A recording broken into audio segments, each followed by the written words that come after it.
September is National Recovery Month, a time to acknowledge the 48 million Americans affected by substance use disorder and to open conversations that promote healing, awareness, and long term recovery. And we bring on our guest, Lisa Katona Smith, who's a family consultant and the author of the upcoming book, Parallel Recovery, a guide for those who love someone with substance abuse disorder.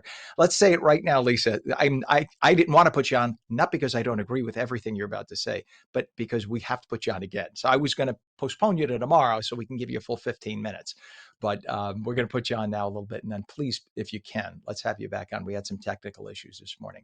So first of all, welcome and thank you for coming on. And tell us what this is National Recovery Month. For those who aren't familiar, explain your approach and more of a holistic approach, parallel recovery, and how it's different from the traditional family support models.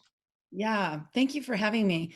Um, right. I've created a movement to really empower families to be a part of the process of recovery and to empower them to create sustainability in their lives, loving someone who's challenging and connecting to that person so that they create influence to empower them to want to do better for themselves. All right. So now, and that's the overall. Here's the reality, right? You come home and somebody's drunk day in and day out, and you are presented with your loved one. What do I do in that case? So I'm trying to, in the short time we have, what do you recommend to somebody who is dealing with a loved one who just either won't or can't change their addiction? Yeah. So a lot of it is just in the communication with that person, right? So when someone is using drugs or alcohol, their brain is hijacked and it appears to be very choice driven. But what we know through the science is that it isn't choice driven. It's a literal hijacking of the limbic system of the brain. So if you can be responsive as opposed to reactive, you're actually speaking to the person rather than to the disorder of alcoholism or addiction. So, for example, if you explode in anger, which is completely understandable, that's not going to connect to the person and it's not going to help you either. If instead you can be responsive and say, you know what, hey, look, I am not comfortable being around you when you've been drinking.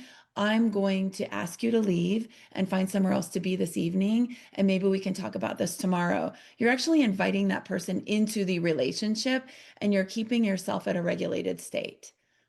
Because if you look at, I know, we all know people, as you've had it in your family, I've had it in my family. We all know how it becomes the issue that often tears families apart. Divorce, just horrible, horrible things. And I see it. I see that the person deep down would love to change, but it's just so difficult to make that first step. And so many times they fail and they think they don't understand you're allowed to fail. You can try and you're allowed to fail a few times sometimes. You make the effort. But I'm going to have to pause it because we're out of time. This is what I didn't want to do. So I'll leave people on the cliff and ask, if you are free, please let us have you back on our next show and I'll have our executive producer set you up. You deserve this. I read a lot about what your program is about. It's brilliant. And I think we need to really talk more about it. So thank you, Lisa. And I apologize for the technical issues on our end. And we will please have you back in the next few days. Okay.